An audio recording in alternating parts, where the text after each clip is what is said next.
You know, they say American politics is theater to the world. Apparently, that theater now includes audience participation. Welcome to Occupy Democrats. RFK Jr. just had his Senate confirmation hearings disrupted by multiple protesters this morning. Now, nobody ever said American political theater was any good, especially when it comes to Trump-era confirmation hearings. Anyone who saw Pete Hegseth's confirmation hearings knows exactly what I'm talking about. It's good. I assume that in each of your weddings, you've pledged to be faithful to your wife. You've taken an oath to do that, haven't you? Senator, as I've acknowledged to everyone in this committee, not a perfect person, not claiming to be. But no, I just asked a simple question. You've taken an oath like you would take an oath to be Secretary of Defense in all of your weddings to be faithful to your wife. Is that correct? I have failed in things in my life, and thankfully I'm redeemed by my Lord and Savior, Jesus Christ. In final... You see what I mean?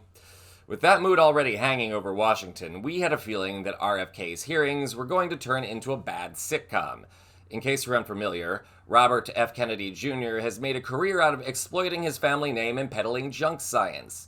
That includes saying HIV is not the definitive cause of AIDS, that chemicals in water make children transgender, and peddling a host of anti-vaccine conspiracy theories. Those range from saying vaccines cause autism, they do not, or that vaccines are not effective in combating deadly disease such as measles or COVID-19, which, of course, they are. Those vaccines are effective and safe. Those vaccine conspiracy theories led to the blow-up at his Senate confirmation hearings today. But we're getting ahead of ourselves. Yesterday, in a rare public statement, RFK's cousin Caroline, the daughter of the late President John F. Kennedy, issued an open letter to the U.S. Congress. She characterized her cousin as an addict who encouraged other members of the family to use drugs, said he is a predator, taking advantage of the parents of sick children, and exploiting the murders of his father and uncle to further his fame. Caroline also accused him of pushing junk science, and perhaps most upsetting, that he used to revel in putting mice and baby chickens in a blender so he could feed his pet hawk. Ugh. It's an interesting hobby. Now, with Kennedy facing down the Senate confirmation panel, tensions are boiling as he struggles to answer questions. He's also struggling with multiple protesters. First, this happened early in the hearing. News reports have claimed that I'm anti-vaccine or anti-industry. I am neither. I am pro-safety.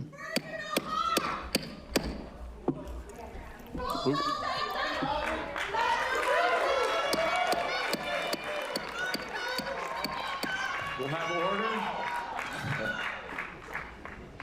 Please proceed, Mr. Kennedy. In case you didn't understand that woman, she screamed, "You lie," at Kennedy. Then, as the hearing proceeded, Kennedy denied any influence on an outbreak of measles in Samoa.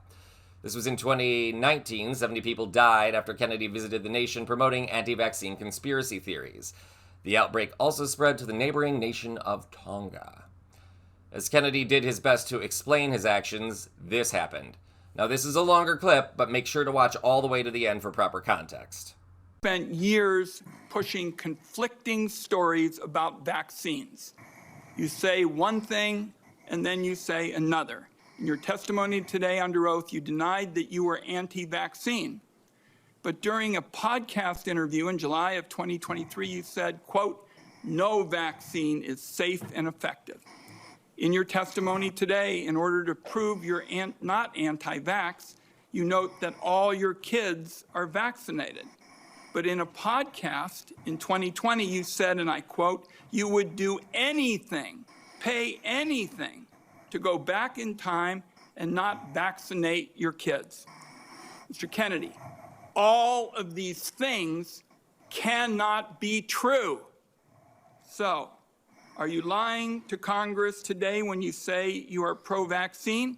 Or did you lie on all those podcasts? We have all of this on tape, by the way.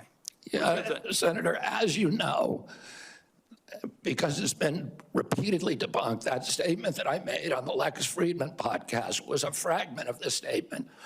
He asked me, and anybody who actually goes and looks at that podcast and will see this. He asked me, are there vaccines that are safe and effective? And I said to him, some of the live virus vaccines are.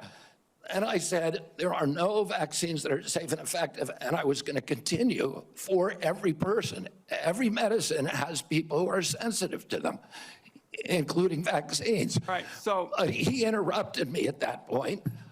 I've corrected it many times, including on national TV. You know about this, Senator Wyden, so bringing this up right now is dishonest. Let's be clear about what you've actually done then, since you want to deny your statements.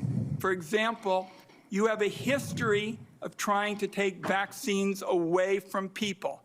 In May of 2021, you petitioned the Food and Drug Administration to not only block Americans from having access to the COVID vaccine, but to prevent any future access to the life-saving vaccine. Are you denying that? Your name is on the petition.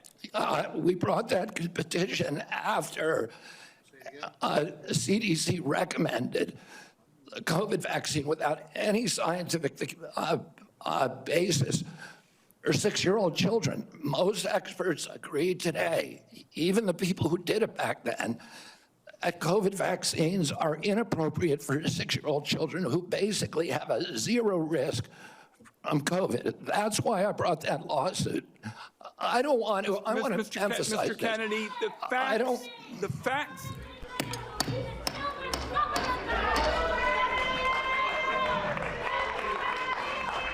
The committee will be in order. And to the audience.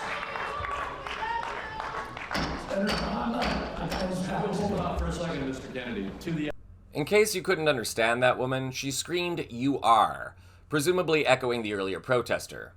You may have seen a sign in the protester's hands as she was led out of the chamber. It read, "Vaccines save lives, not RFK Jr." But we knew that already. Fortunately, for those of us that value our health and that of the public, it seems like nobody on the committee is really buying Kennedy's snake oil. For Republicans, the hearing presents an opportunity to humiliate a member of the Kennedy family. For Democrats, and for any other rational person, Kennedy's nomination represents a further widening in our climate of ignorance, in which misinformation and conspiracy theories run rampant, in which the public picks and chooses facts at will.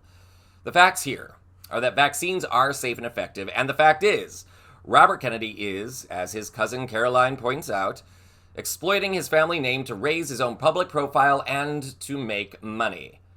At one point in the hearing, a senator pointed out that Kennedy had made an approximate $5 million publishing his books on junk science. As an author with 4 books in publication myself, I can tell you, there is no way he would have made that kind of money without his family name on the cover.